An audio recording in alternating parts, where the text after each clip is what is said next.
Hello guys, this is me, DOJ101, and I'm here to bring you my thoughts on the Hulk Hogan versus Bret Hart situation that happened tonight. And this will be a really quick video.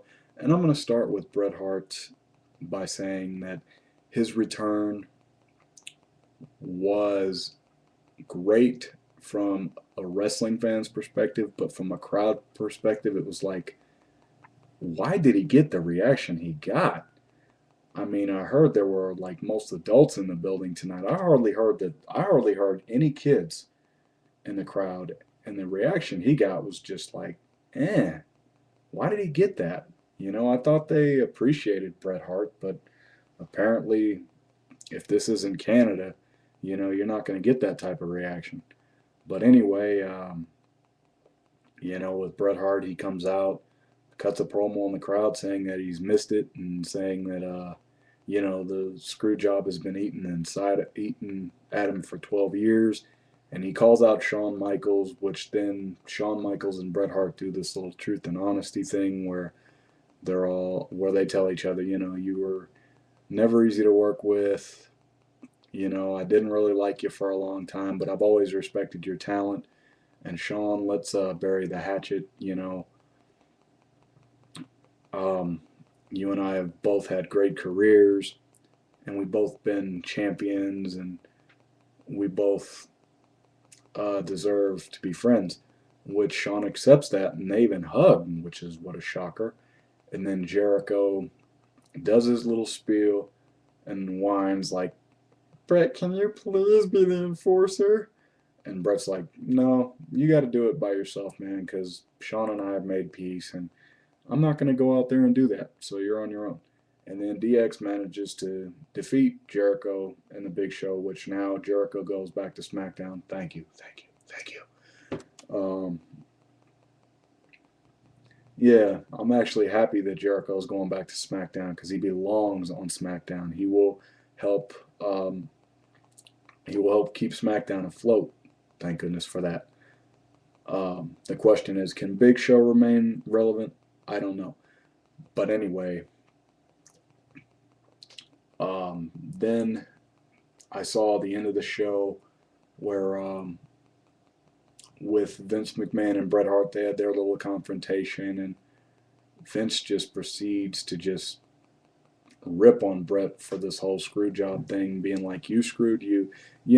Guys, it's the same thing we heard since the day after the screw job. Vince is pretty much preaching the same thing that he's always said, and then Bret says, "You know what? We're both bigger than this. Let's make peace," which they do. And then Vince looks like he's going to rip Bret's arm off by raising his hand so many times. That's what I thought was going to happen. And then Bret gets turned on by Vince with a low blow to the gut. And this is leading to an angle at WrestleMania 26. Will DX play a role? I don't know. Would I like to see them play a role? If Shawn and Bret have made peace and they're not going to feud anymore, sure. Let's put DX in another.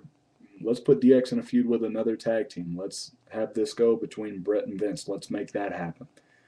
I will give more thoughts on WWE in the weeks and months to come. So now on to TNA. With them tonight, I actually think they came out with guns blazing. They started off with the whole Terradome thing, which ended up in a no contest, which I marked out when the crowd was chanting, "This is BS, this is BS." And then I saw Jeff Hardy come out, and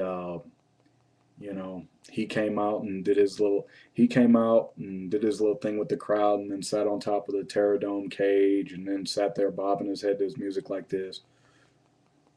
And then that was all I saw from them to begin with. And then the mark out moment of the night, which was Ric Flair. Uh, it looks like with Ric Flair, and I'll touch on him later. Looks like with Ric Flair, what they're going to do with him is very interesting. And then we saw the Nasty Boys, and then we saw Hogan, which he got the loudest pop of the night. The Outsiders even made their return. The Nasty Boys were there. It was just all. I can't really go into detail with everything that happened, but guys, it was great. I'm going to say that Hogan, his return